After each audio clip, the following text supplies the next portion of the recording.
Şad xəbər, əhaliyə sənədsiz evlərlə bağlı müjdə, çıxarışı 15 günə əldə edə biləcəksiniz.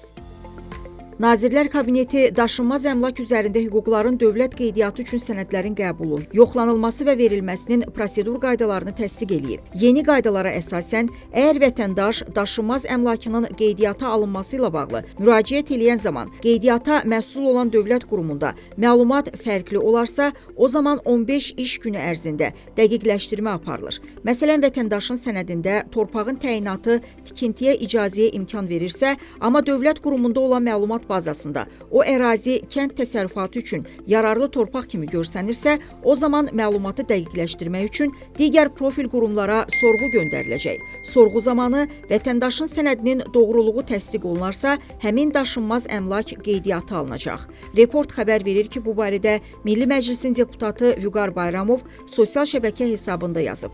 Bütövlükdə yeni dəyişikliklər qeydiyyatçız evlərin sənədləşmə prosesində məlumatların dəqiqləşdirilməsinə xidmət eləyəcək, bu həmçinin mülkiyyət hüquqlarının tanınması və qorunması baxımından da vacibdir.